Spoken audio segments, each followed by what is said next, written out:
মূলগুলো আসে ফিরে দেয়। তো আজকে যে বিষয়গুলো নিয়ে আমি তোমাদের সাথে শেয়ার করবো সেটা হচ্ছে, একটু খেয়াল করো, এখানে একটি 14 নম্বরের যে একটি গাণিতিক সমস্যা আছে সেটা আমরা প্রমাণ করব। এইটা সমান সমান কি 1। তো এখানে যে অংশগুলো দেওয়া আছে সেগুলো আমরা একটু জাস্ট ফলো করি। তাহলে এখানে ধরো আমরা লেফট সাইড লিখবো। কি লিখবো?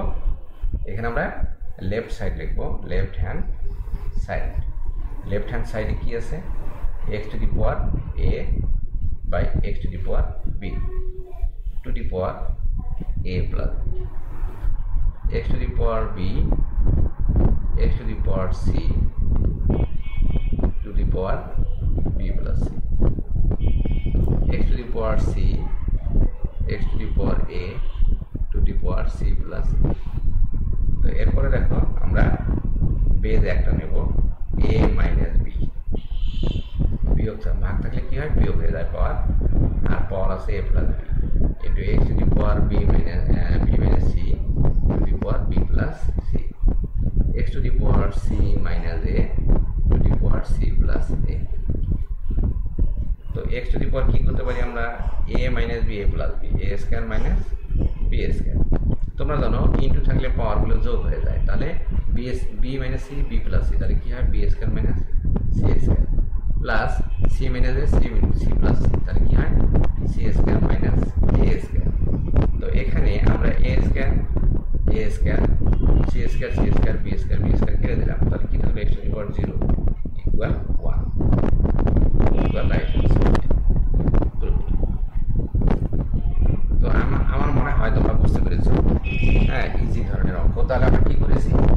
x to the power a by x to the power b, এটাকে আমরা কি করলাম? x to the power a minus to the power a plus b, x to the power b minus c to the power b plus c, x to the power c minus a, ভাগ থাকলে বিয়োগ হয়ে যায়, c minus a into c plus a। তো x to the power a minus b a plus b, তাহলে কি হয়? a square minus b square, x to the power b square minus c square, এটা plus হয়ে গেল, এটার সাথে এটা ইনটু আছে, প্লাস হবে, হ্যাঁ, x to the power c square minus a square c square plus, তাহলে minus a square plus a square কাটা, b স্কয়ার c স্কয়ার কাটা দিলাম, x to the power 0 equal 1। এই হলো একটি গাণিতিক সমস্যা। তো এরপরে আমরা আরেকটি সমস্যা সমাধান করব। খেয়াল করো, এরপরে যে অঙ্কটা দেখো 15 নম্বরে লেফট হ্যান্ড সাইড আমরা লিখব, left hand side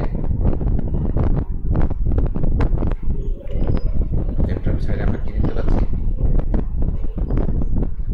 x to the power p, x to the power q to the power p plus q minus r, x to the power q, x to the power r to the power q plus r minus p, x to the power r, x to the power p to the power r plus p minus q। এর left hand side. তো এখানে আমরা কি করব? x to the power p minus q to the power p plus q minus r, x to the power q minus r to the power q plus r minus p, x to the power r minus p to the power r plus p minus q। দেখো এখানে কি হয়? বিয়োগ থাকলে, এই যে ভাগ থাকলে বিয়োগ হয়ে যায়, পাওয়ার ভাগ থাকলে বিয়োগ হয়ে গেছে। এখন আমরা কি করব?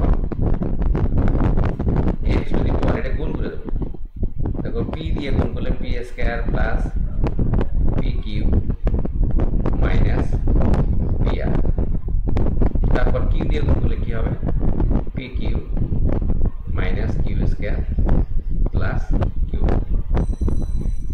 এরপর এটা গুণ করব q square plus qr minus q minus qr minus r square plus pr।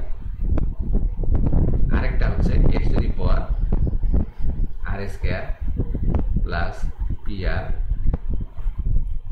Minus qr minus pr minus p square plus pq।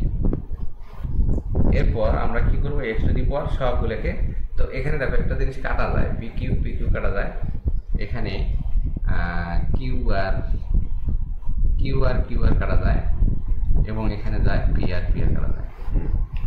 যেটা যেটা কাটা গেল সেটা কেটে দিলাম, আর বাকিগুলো আমরা পাওয়ার যোগ করে দেবো। P square minus p r minus q square plus q r plus q square minus p q minus r square plus p r plus r square minus q r minus p square plus p q. এখন আমরা কাটবো, দেখো এটা P Q কাটা যায়, P r কাটা যায়, q r r square q square p square কেটে দিলাম। তাহলে কি থাকলো? X to the power 0 right hand side. এই হলো বিষয়। যদিও অঙ্কটি একটু কঠিন ধরনের, তবু সহজ। তোমরা একটু খেয়াল করো, X to the power P divided by X to the power Q, এটাকে আমরা কি করবো? X to the power P minus Q, same উপরে পাওয়ার থাকবে X to the power Q minus R to the power Q plus R minus P, X to the power R minus P, দেখো বিয়োগ থাকলে ভাগ থাকলে বিয়োগ হয়ে যায়, R plus P minus Q. তো এরপর কি করবো? এক্স টু দি পাওয়ার এই দেখো পি মাইনাস কিউ এর সাথে এটা গুণ করে দেবো। তাহলে পি এর সাথে গুণ করলে p square plus p q minus p r, তারপর কিউ দিয়ে গুণ করবো minus p q minus q square plus q r. ঠিক একইভাবে আমরা সবগুলো গুণ করে দিচ্ছি। এরপর দেখো পি কিউ কিউ আর এবং পি আর কেটে দেওয়ার পর যা থাকলো এক্স টু দি পাওয়ার একটা নেবো, এক্স পাওয়ার সবগুলোকে যোগ করে দিলাম, এটার সাথে এটা যোগ করে দিয়ে দেখো সবগুলো কেটে দেওয়া যায়। তাহলে কি থাকলো? X to the power 0 equal 1। এই হলো আরেকটি গাণিতিক সমস্যার সমাধান। তো এরপরে আমরা নেক্সটে যে 16 নম্বর অঙ্কটা আছে সেটা আমরা একটু চেষ্টা করবো কীভাবে সলিউশন করা যায়। তোমরা 16 নম্বর অঙ্কটা একটু খেয়াল করো। তো এখানে যেটা দেওয়া আছে a to the power x, দেখো a to the power x equal b, b to the power y equal c, c to the power z equal a. তাহলে এক্স ওয়াই জেড এর মান বের করতে হবে। তো আমরা দেওয়া আছে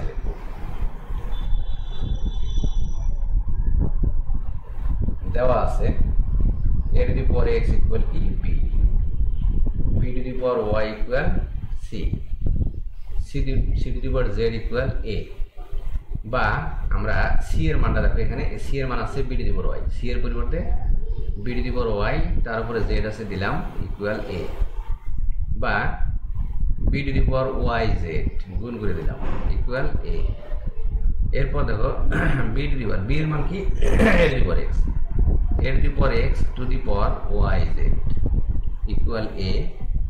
তো A to the power X Y Z equal A to the power আমরা কি দিতে পারি? 1। এ টু দি পাওয়ার 1 দিলে এ হবে। তো উভয় পাশে যদি আমি এ বেস বাদ দিয়ে দিই তাহলে এক্স ওয়াই জেড ইকুয়াল 1। সুতরাং X Y Z equal 1 proved.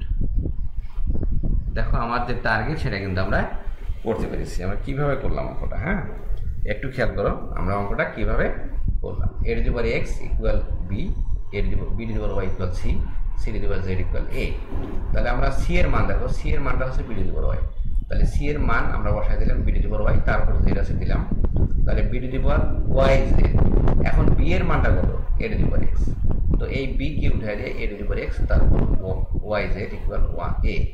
তাহলে A to the power X Y Z equal A to the পাওয়ার 1, উপর থেকে এ বাদ দিলাম, তাহলে এক্স ওয়াই জেড ইকুয়াল 1 হবে। আশা করছি তোমরা বুঝতে পেরেছো সুপ্রিয় শিক্ষার্থীবৃন্দ।